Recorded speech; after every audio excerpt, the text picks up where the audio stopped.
Bismillahirrahmanirrahim.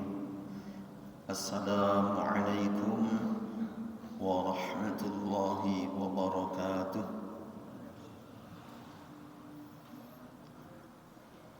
Alhamdulillahi rabbil alamin.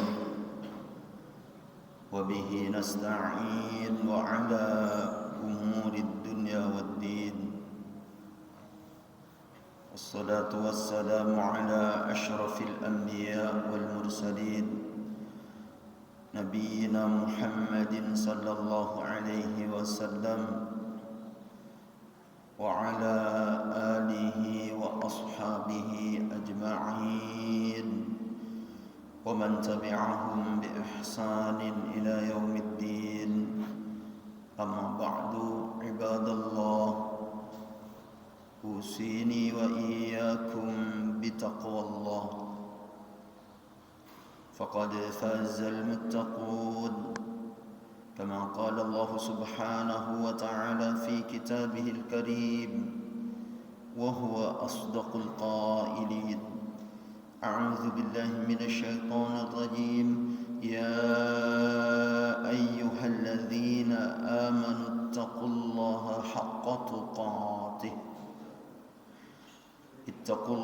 حق تقاته ولا تموتن إلا وأنتم مسلمون. اللهم بك أصبحنا وبك أمسينا وبك نحيا وبك نموت وإليك النشور. اللهم أنت ربي لا إله إلا أنت خلقتني وأنا عبدك وأنا على عهدك ووعدك ما استطعت. أعوذ بك من شر ما صنعت. أبوء لك بنعمتك علي وأبوء بذنبي فاغفر لي، فإنه لا يغفر الذنوب إلا أنت. اللهم إنا نسألك علما نافعا ورزقا طيبا وعملا متقبلا. Ikhwati iman, ma'asyiral muslimin, para ibu, para bapak, saudara sekalian yang berbahagia, rahimani wa rahimakumullah. Puja teriring puji syukur teruntuk Allah Subhanahu wa taala. Sampai dengan detik pagi hari ini, kita masih dan senantiasa diberikan limpahan nikmat, karunia rahmat oleh Allah Subhanahu wa taala. Nikmat iman, nikmat Islam, nikmat sehat, nikmat sempat, sehingga kita dimampukan oleh Allah Subhanahu wa taala untuk menambah, berkumpul bersama, bermajlis mulia dalam rangka menambah pundi-pundi bekal amal saleh kita, sebelum pada saatnya nanti seluruh amal perbuatan kita di dunia dihadapkan di sisi Allah Subhanahu wa taala.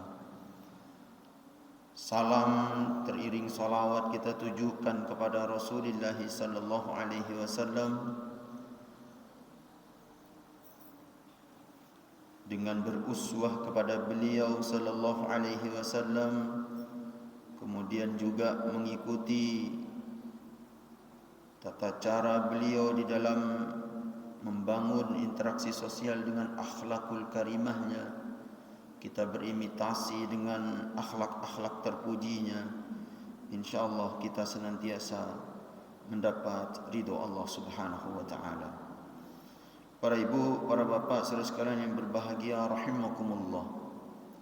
Teriring kalimat Bismillahirrahmanirrahim, pagi hari ini akan kami lanjutkan keterangan tentang betapa mulianya orang-orang yang bertakwa. Pada kesempatan kali ini ingin kami mengutip pandangan tentang ketakwaan itu sendiri daripada salah satu sahabat Rasulullah sallallahu alaihi wasallam, sekaligus beliau sebagai menantu daripada Rasulullah sallallahu alaihi wasallam, karena beliau menikahi salah satu putri dari Rasulullah sallallahu alaihi wasallam, Sayyidatina Fatimah radhiyallahu anha. Sahabat Ali bin Abi Thalib radhiyallahu anhu di dalam salah satu atharnya kemudian menyatakan bahwa at-taqwa hiya al-khawfu minal jalil wal amalu بالتنزيل والرضا بالقليل والاستعداد ليوم الرحيل. Merujuk pada apa yang telah diterangkan oleh sahabat Ali bin Abi Thalib radhiyallahu anhu ini, para ibu, para bapak, saudara sekalian yang berbahagia rahimakumullah, dapat kita pahami bahwa disebut dengan orang yang paling mulia di sisi Allah Subhanahu wa taala, disebut orang yang paling terpandang dan terhormat dalam kacamata Allah Subhanahu wa taala, adalah mereka yang memiliki 4 karakter melekat betul pada dirinya. Yang pertama, hadirin rahimani wa rahimakumullah, disebut oleh sahabat Ali bin Abi Thalib, semoga Allah senantiasa ridha terhadap beliau, bahwa komponen dari ketakwaan yang pertama adalah al-khawfu minal jalil. Mereka yang senantiasa takut kepada Allah Subhanahu wa taala. Mereka yang senantiasa di dalam langkah perjalanan kehidupannya di alam dunia yang begitu teramat sangat singkat ini, kemudian mereka senantiasa takut kepada Allah Subhanahu wa taala. Hadirin rahimani wa rahimakumullah,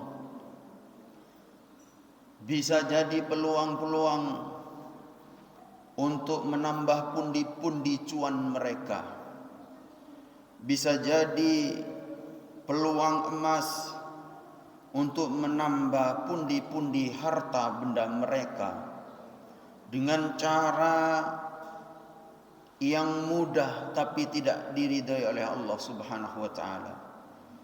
Peluang emas untuk berbuat maksiat besar, peluang emas untuk berbuat dosa besar, peluang emas untuk berbuat zalim dalam kehidupannya begitu memiliki kesempatan yang sangat besar. Tapi peluang-peluang emas yang akan menguntungkan diri atau mungkin juga untuk keluarganya, yang mendatangkan keuntungan-keuntungan yang sifatnya hanya duniawi, bagi mereka orang-orang yang bertakwa, kemudian mereka takut walaupun ada kesempatan emas itu. Mereka senantiasa menanamkan mental-mental ihsan, seperti apa yang telah diajarkan oleh malaikat Jibril alaihi salam di hadapan Rasulullah sallallahu alaihi wasallam dan para sahabat-sahabatnya. Kemudian para ibu, para bapak, saudara sekalian yang berbahagia rahimani wa rahimakumullah, hadis ini dikenal dengan istilah hadis Jibril atau yang disebut dengan hadis Jabrail, dikarenakan karena Allah Subhanahu wa taala memerintahkan langsung kepada malaikat Jibril alaihi salam untuk memberikan pelajaran yang berharga, untuk memberikan edukasi kepada Rasulullah sallallahu alaihi wasallam. Setidaknya di dalam hadis yang dimaksud itu ada 4 pelajaran mulia. Satu di antaranya adalah ma huwal ihsan ya Rasul. Malaikat Jibril mengajarkan Rasulullah sallallahu alaihi wasallam dalam bentuk soal, dalam bentuk pertanyaan, apa itu ihsan ya Rasul? Beliau sallallahu alaihi wasallam kemudian menyatakan, anta abudallah, kamu kamu senantiasa beribadah kepada Allah Subhanahu wa taala, ka'annaka tarahu, seperti halnya dalam rangka beribadah kalian itu melihat Allah Subhanahu wa taala secara langsung. Fa illam takun tarahu fa innahu yaraka. Maka sesungguhnya jika kalian tidak mampu dan memang benar-benar pasti tidak akan pernah mampu untuk melihat Allah Subhanahu wa taala secara langsung, maka sesungguhnya Allah Subhanahu wa taala senantiasa melihat dan mengawasi kita. Terbangun mental ihsan, yaitu mereka yang senantiasa takut kepada Allah Subhanahu wa taala, karena di dalam setiap gerak-gerik langkahnya, di dalam setiap narasi katanya, itu senantiasa diawasi oleh CCTV Allah Subhanahu wa taala yang tidak pernah bisa dimanipulasi. Boleh jadi pada suatu ketika, pada suatu momentum, orang tersebut memiliki jabatan dan mampu untuk meraut, untuk meraih, mengambil uang rakyat dengan begitu besarnya. Tapi orang-orang yang bertakwa, mereka senantiasa takut karena yang melihat itu adalah Allah Subhanahu wa taala. Maka hadirin rahimani wa rahimakumullah, di dalam bentuk apapun transaksinya, peluang emas seperti apapun, kalau kemudian itu melanggar daripada aturan Allah Subhanahu wa taala dan Rasulnya, maka orang-orang yang muttaqin itu senantiasa menyatakan dalam dirinya al-khaufu minal jalil. Mereka yang senantiasa takut kepada Allah Subhanahu wa taala. Ini yang pertama hadirin rahimani wa rahimakumullah. Maka dapat kami tegaskan kembali dalam keadaan diketahui oleh banyak orang maupun tersembunyi, dalam keadaan perbuatan-perbuatan yang mengarah pada kesempatan untuk berbuat zalim, berbuat kriminal, berbuat dosa dan seterusnya, baik itu dalam kapasitas dosa yang besar maupun kecil, maka sesungguhnya mereka senantiasa sekali lagi menanamkan dalam dirinya al-khauf minal jalil, takut betul kepada Allah Subhanahu wa taala. Karena mereka sadar bahwa faman ya'mal mithqala dzarratin khairan yarah wa man ya'mal mithqala dzarratin syarran yarah. Kelak di negeri akhirat pada yaumul hisab, Allah Subhanahu wa taala akan tampakkan amal perbuatan baik mereka, sekalipun amal baik tersebut sebesar benda yang terkecil dalam dunia ini, ataupun sebaliknya seluruh amalan-amalan jelek mereka akan ditampakkan dengan seterang-terangnya. Walaupun perbuatan-perbuatan jelek, maksiat, dosa itu sekecil benda yang paling terkecil di dunia ini. Ini yang pertama hadirin rahimani wa rahimakumullah, yaitu daripada karakteristik orang-orang yang bertakwa menurut perspektif Ali bin Abi Thalib radhiyallahu anhu. Kemudian yang kedua hadirin rahimani wa rahimakumullah, yaitu wal amalu bit tanzil. Orang yang bertakwa itu adalah mereka yang berbuat atau mengerjakan suatu amal perbuatan bit tanzil, atas dasar apa yang telah diturunkan oleh Allah Subhanahu wa taala. Kalau berbicara tentang dasar yang telah diturunkan oleh Allah Subhanahu wa taala, maka sudah jelas yang disebut oleh Allah Subhanahu wa taala yang diturunkannya itu adalah, yang pertama adalah Al-Qur'anul Karim, kitab suci Al-Qur'an yang di dalamnya terdapat al-awamir, segala macam bentuk perintah-perintah Allah Subhanahu wa taala, dan dengannya orang yang bertakwa berkomitmen untuk mengamalkannya. Terdapat juga di dalam kitab suci Al-Quran An-Nawahi, terdiri dari larangan-larangan yang dengan ketentuan larangan Allah dan Rasulnya dengan ketentuan larangan-larangan dari Allah Subhanahu wa taala termaktub di dalam Al-Qur'an, kemudian mereka berkomitmen untuk meninggalkannya. Begitupun juga dalam kitab suci Al-Qur'an, hadirin, terdapat irsyadat, terdapat petunjuk-petunjuk. Ketika mereka kemudian mengambil petunjuk itu, Allah Subhanahu wa taala tuntun dalam jalan kehidupannya menuju arah dan jalan yang terang benderang menuju ridho Allah Subhanahu wa taala. Maka hadirin rahimani wa rahimakumullah, orang-orang yang bertakwa dalam hal ini tidak mengerjakan amal perbuatan kecuali dari apa yang telah diturunkan oleh Allah Subhanahu wa taala termaktub di dalam Al-Qur'an. Dan yang kedua adalah didatangkannya, dihadirkannya di tengah-tengah kita. Walaupun kita tidak pernah melihat, tapi dihadirkannya Rasulullah sallallahu alaihi wasallam merupakan nikmat yang luar biasa, karunia yang sangat besar. Maka hadirin rahimani wa rahimakumullah, orang-orang yang muttaqin, orang-orang yang bertakwa itu sekali lagi mereka tidak melakukan amal perbuatan kecuali atas dasar apa yang telah diturunkan oleh Allah Subhanahu wa taala. Mereka yang senantiasa membangun mental literasi. Mereka yang senantiasa beramal dengan atas dasar ilmu, seperti yang disampaikan oleh Allah Subhanahu wa taala di dalam Al-Qur'an surat yang ke-17 Al-Isra ayat 36. Allah Subhanahu wa taala berfirman, "A'udzubillahi minasyaitonir rajim. Wala taqfu ma laysa laka bihi ilm. Innas sam'a wal basara wal fuada kullu ulaika kana anhu mas'ula."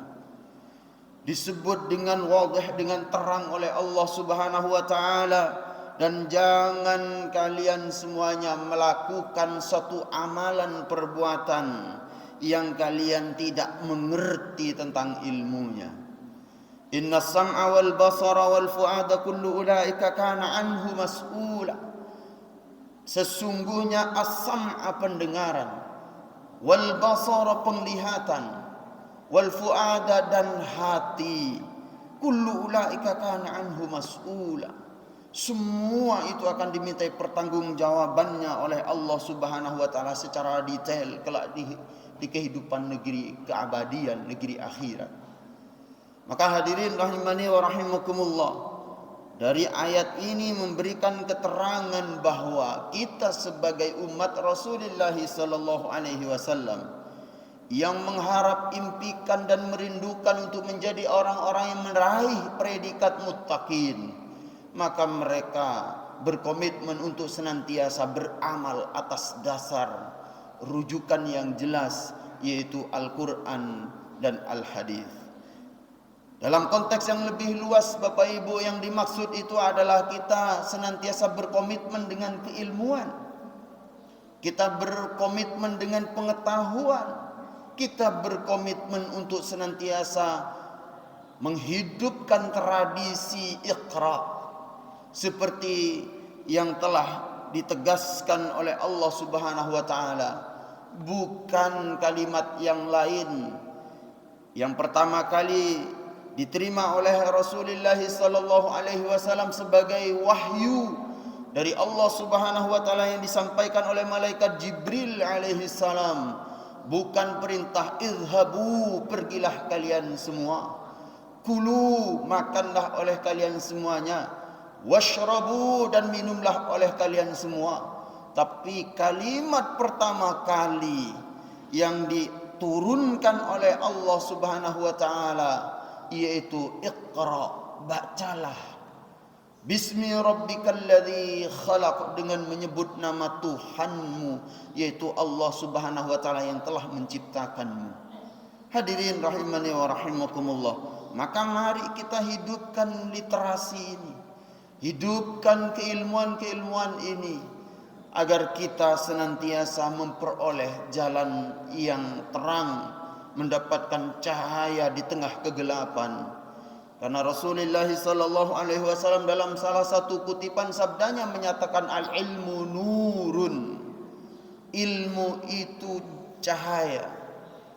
Di tengah dunia yang begitu semakin gelap mencekam ini, di akhir-akhir zaman yang semakin terpuruk ini, dunia yang begitu gelap ini, tidak ada penerang yang benar dan yang paling abadi kecuali penerang itu adalah Al-Quran.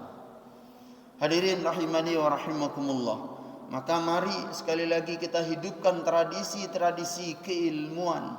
Bapak Ibu, jangankan urusan-urusan di negeri akhirat, yang kita semuanya tidak hanya yakin, bahkan hakul yakin, di akhirat kelak itu seluruh amal perbuatan kita akan dipertanggungjawabkan di hadapan Allah Subhanahu wa taala. Jangankan amalan-amalan yang berorientasikan akhirat, bahkan amalan-amalan yang sifatnya duniawi saja kita butuh ilmu.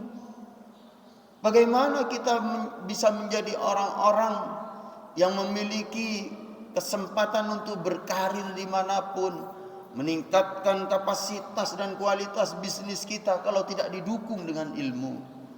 Maka man aradad dunya fa'alaihi bil ilmi.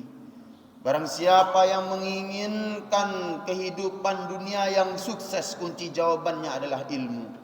Wa man aradal akhirah, dan barang siapa yang menghendaki dan menginginkan kesuksesan di negeri akhirat kelak, kunci jawabannya adalah ilmu. Wa man aradahuma, dan barang siapa yang menginginkan dan menghendaki kebahagiaan dan kesuksesan di dunia dan akhirat, maka kunci jawabannya adalah ilmu. Lebih spesifik hadirin, di dalam apa yang disampaikan oleh sahabat Ali bin Abi Thalib radhiyallahu anhu ini, maka orang-orang yang muttaqin itu adalah mereka yang wal amalu bitanzil, yang senantiasa beramal perbuatan atas dasar rujuk ilal Quran was sunnah, yaitu merujuk kepada Al-Quran dan hadis-hadis sahih al-maqbulah. Ini yang kedua hadirin rahimani wa rahimakumullah. Adapun yang ketiga, warridha bil qalil, orang yang senantiasa bertakwa, mereka senantiasa qanaah dengan yang sedikit. Wal isti'dadu liyaumir rahil, dan yang terakhir adalah mereka yang senantiasa mempersiapkan diri mereka betul untuk menghadapi perpindahan-perpindahan alam dari alam dunia ke alam kubur, sebagai bagian dari transit sebelum nanti kita berpindah ke negeri akhirat. InsyaAllah akan kami lanjutkan pada kesempatan yang akan datang. Semoga Allah Subhanahu wa taala senantiasa memberikan kepada kita perlindungan, rahmat maghfirahnya, dan mudah-mudahan kita semuanya mendapatkan barokah dari Allah Subhanahu wa taala. Aqulu qawli hadza wa astaghfirullahal azim li wa lakum wastaghfiruh innahu huwal ghafurur rahim. Kurang lebihnya kami mohon maaf. Subhanakallahumma wa bihamdika nashhadu an la ilaha illa anta nastaghfiruka wa natubu ilaik. Wa afwan minkum. Nasrun minallah wa fathun qarib wa basyiril mu'minin. Assalamualaikum warahmatullahi wabarakatuh.